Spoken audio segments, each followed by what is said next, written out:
ಸಂದೇಶ ಸಂಸ್ಕೃತಿ ಮತ್ತು ಶಿಕ್ಷಣ ಪ್ರತಿಷ್ಠಾನದ 2020-21 ಮತ್ತು 2021-22ನೇ ಸಾಲಿನ ರಾಜ್ಯ ಮಟ್ಟದ ಪ್ರತಿಷ್ಠಿತ ಸಂದೇಶ ಪ್ರಶಸ್ತಿಯನ್ನ ವಿವಿಧ ಕ್ಷೇತ್ರದ 14 ಮಂದಿ ಸಾಧಕರು ಮತ್ತು ಒಂದು ಸಂಘಟನೆ ಹಾಗೂ ಒಂದು ಪತ್ರಿಕೆಗೆ ನಗರದ ಬಜ್ಜೋಡಿಯ ಪ್ರೇಮನಗರದ ಸಂದೇಶ ಪ್ರತಿಷ್ಠಾನದ ಆವರಣದಲ್ಲಿ ಪ್ರಶಸ್ತಿ ಪ್ರದಾನ ಕಾರ್ಯಕ್ರಮ ನಡೆಯಿತು.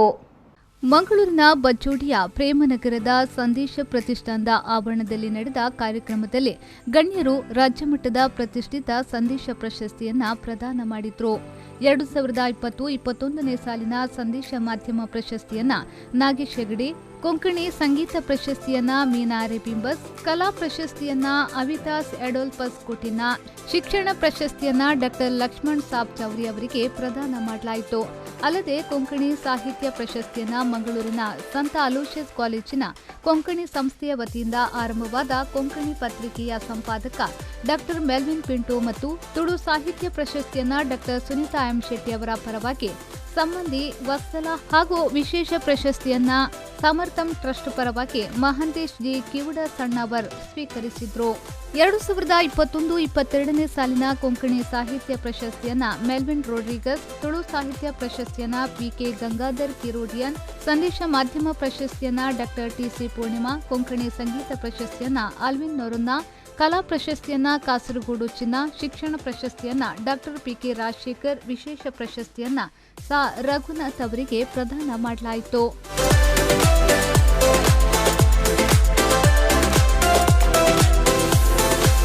ಎರಡು 2020-21ನೇ ಸಾಲಿನ ಕನ್ನಡ ಸಾಹಿತ್ಯ ಪ್ರಶಸ್ತಿಗೆ ಆಯ್ಕೆಯಾಗಿದ್ದ ಬರಗೂರು ರಾಮಚಂದ್ರಪ್ಪ 2021-22ನೇ ಸಾಲಿನ ಕನ್ನಡ ಸಾಹಿತ್ಯ ಪ್ರಶಸ್ತಿಗೆ ಆಯ್ಕೆಯಾದ ರಹಮತ್ ತರೀಕೆರೆ ಕಾರಣಾಂತರದಿಂದ ಹಾಜರಿರಲಿಲ್ಲ. ಪ್ರಶಸ್ತಿ ಪ್ರದಾನ ಸಮಾರಂಭದ ಅಧ್ಯಕ್ಷತೆ ವಹಿಸಿ ಮಾತನಾಡಿದ ಸಂದೇಶ ಪ್ರತಿಷ್ಠಾನದ ಅಧ್ಯಕ್ಷ ಹಾಗೂ ಬಳ್ಳಾರಿ ಧರ್ಮ ಪ್ರಾಂತ್ಯದ ಧರ್ಮಾಧ್ಯಕ್ಷ ವಂದನೀಯ ಹೆನ್ರಿ ಡಿಸೋಸ ಅವರು, ಈ ಜಗತ್ತಿನಲ್ಲಿ ಹಿಂದೂ, ಮುಸ್ಲಿಂ, ಕ್ರೈಸ್ತರು, ಜೈನರು ಹೀಗೆ ಅನೇಕ ಧರ್ಮೀಯರಿದ್ದಾರೆ. ನಾನಾ ಧರ್ಮ ಗ್ರಂಥಗಳು ಇವೆ. ಆದರೆ ಮಾನವರು ಎಲ್ಲಿದ್ದಾರೆ ಮತ್ತು ಮನುಷ್ಯನ ಹೃದಯದಲ್ಲಿರಬೇಕಾದ ಪ್ರೀತಿ ಎಲ್ಲಿದೆ ಎಂಬ ಪ್ರಶ್ನೆಯು ಎಂದಿಗೂ ಪ್ರಶ್ನೆಯಾಗಿ ಉಳಿಯಬಾರದು. ಹಿಂಸೆ, ದುರಾಚಾರಗಳನ್ನ ಪ್ರೀತಿಯಿಂದ ಹೋಗಲಾಡಿಸಬೇಕಿದೆ. ಪ್ರತಿಯೊಬ್ಬರೂ ಪರಸ್ಪರ ಅರ್ಥ ಮಾಡಿಕೊಂಡು ಸಹೋದರತೆಯಿಂದ ಬಾಳಬೇಕಿದೆ ಎಂದು ಹೇಳಿದರು. ಈ ಪವಿತ್ರ ಭಾರತ ದೇಶದಲ್ಲಿ ಹಿಂದೂಗಳು ಇದ್ದಾರೆ, ಮುಸಲ್ಮಾನರು ಇದ್ದಾರೆ, ಕ್ರೈಸ್ತರು ಇದ್ದಾರೆ, ಸಿಖ್ಖರು ಇದ್ದಾರೆ, ಇಲ್ಲಿ ಒಕ್ಕಲಿಗರು ಇದ್ದಾರೆ, ವೀರಶೈವರವರು ಅವರು ಇದ್ದಾರೆ, ಲಿಂಗಾಯತರು ಇದ್ದಾರೆ.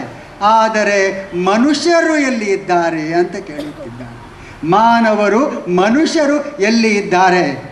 ಈ ನಮ್ಮ ದೇಶದಲ್ಲಿ ಮಂದಿರಗಳು ಇವೆ, ಮಸೀದಿಗಳು ಇವೆ, ಚರ್ಚ್ಗಳು ಇವೆ, ಮಠಗಳು ಇವೆ. ಆದರೆ ಅವುಗಳೆಲ್ಲರುಗಳಲ್ಲಿ ಇರಬೇಕಾದ ದೇವರು ಎಲ್ಲಿದ್ದಾರೆ ಅಂತ ಅವರು ಪ್ರಶ್ನೆ ಕೇಳುತ್ತಿದ್ದಾರೆ. ಹಿಂದೂಗಳಿಗೆ ಬೇಕಾದ ವೇದಗಳು ಇವೆ, ಮುಸಲ್ಮಾನರಿಗೆ ಪವಿತ್ರ ಕುರಾನ್ ಇದೆ, ಕ್ರೈಸ್ತರಿಗೆ ಬೈಬಲ್ ಇದೆ, ಮತ್ತು ಕೆಲವರಿಗೆ ವಚನಗಳು ಇವೆ. ಆದರೆ ಮನುಷ್ಯ ಹೃದಯಗಳಲ್ಲಿ ಇರಬೇಕಾದ ಪ್ರೀತಿ ಎಲ್ಲಿದೆ? ಪ್ರಿಯರೇ, ನಾವೆಲ್ಲರೂ ಕಾಣಬೇಕಾದ್ದು ಇದನ್ನು. ಮಂಗಳೂರು ಧರ್ಮ ಪ್ರಾಂತ್ಯದ ಧರ್ಮಾಧ್ಯಕ್ಷ ವಂದನೀಯ ಪೀಟರ್ ಪೌಲ್ ಸಲ್ಡಾನ ಮತ್ತು ಮಂಗಳೂರು ವಿಶ್ವವಿದ್ಯಾನಿಲಯದ ಕುಲಪತಿ ಡಾಕ್ಟರ್ ಪಿಎಸ್ ಎಡಪಡಿತಾಯ ಶುಭ ಹಾರೈಸಿದರು. ವರಗಳನ್ನು ಸದುಪಯೋಗ ಮಾಡಿದ್ದಲ್ಲಿ ಈ ನಮ್ಮ ಸಮಾಜ ಅತಿ ಉತ್ತಮ ಸಮಾಜವಾಗಿ ಬದಲಾಗುತ್ತದೆ ಎಂಬುದನ್ನು ಇಂದು ನಾವು ಕಂಡುಕೊಂಡಿದ್ದೇವೆ. ದೇವರು ನಮಗೆಲ್ಲರಿಗೂ ಆಶೀರ್ವಾದ ಮಾಡಲಿ. ಇಂದಿನ ಸಾಧಕರಿಗೂ ಹಾಗೂ ಸಂದೇಶ ಪ್ರತಿಷ್ಠಾನದ ಎಲ್ಲ ಸದಸ್ಯರಿಗೂ ನನ್ನ ಅಭಿವಂದನೆಗಳನ್ನು ಸಲ್ಲಿಸ್ತಾ, ಯಾವುದೇ ವ್ಯಕ್ತಿ ಸಮಾಜಮುಖಿಯಾಗಿ ಸಮಾಜದ ಕಟ್ಟಕಡೆಯ ವ್ಯಕ್ತಿಯ ಕಣ್ಣೀರನ್ನು ಒರೆಸುವ ಕೈಂಕರ್ಯದಲ್ಲಿ ತೊಡಗಿಸಿಕೊಂಡು ಬದುಕುವುದು ಮುಖ್ಯ ಅಲ್ಲ, ಅರ್ಥಪೂರ್ಣವಾಗಿ ಪರಿಣಾಮಕಾರಿಯಾಗಿ ನನ್ನ ಜೀವನವನ್ನು ಅಥವಾ ಬಾಳನ್ನು ಸಾಗಿಸಬೇಕು ಅಂತ ಹೇಳುವಂಥದ್ದು ಮಾಡಿ ತೋರಿಸಿದ ಸಾಧಕರು, ಸಾಧಕಿಯರು ಇಲ್ಲಿ ನಮ್ಮ ಮುಂದೆ ಇದ್ದರು. ಅದ್ಭುತವಾದ ಕ್ಷಣ. ಇದರಲ್ಲಿ ಎಲ್ಲರಿಗೂ ಪ್ರೇರಣೆ ಸಿಗುತ್ತೆ.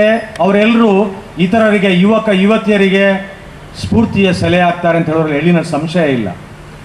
ಇಂಥವರನ್ನು ಗುರುತಿಸಿ, ಗೌರವಿಸಿ, ಪ್ರೋತ್ಸಾಹಿಸುವ ಮೂಲಕ ಸಂದೇಶ ಪ್ರತಿಷ್ಠಾನದ ಘನತೆ, ಗೌರವ ಎತ್ತಿ ಹಿಡಿದಾಗ ಆಯಿತು, ಹೆಚ್ಚಿಸಿದಾಗ ಆಯಿತು. ಈ ವೇಳೆ ಸಂದೇಶ ಪ್ರತಿಷ್ಠಾನದ ನಿರ್ದೇಶಕ ಫಾದರ್ ಫ್ರಾನ್ಸಿಸ್ ಅಸಿಸಿ ಅಲ್ಮೇಡಾ, ಆಯ್ಕೆ ಸಮಿತಿ ಅಧ್ಯಕ್ಷ ವೆಲೇರಿಯನ್ ರೋಡ್ರಿಗಸ್, ರೋಷನ್ ಕ್ರಾಸ್ತಾ, ಸಂದೇಶ ಪ್ರತಿಷ್ಠಾನದ ವಿಶ್ವಸ್ತ ರಾಯ್ ಕ್ಯಾಸ್ತೊಲಿನೋ ಮೊದಲಾದವರು ಉಪಸ್ಥಿತರಿದ್ದರು. ನಾಗೇಶ್ ಕಾವೂರು, ವಿ4 ನ್ಯೂಸ್, ಮಂಗಳೂರು.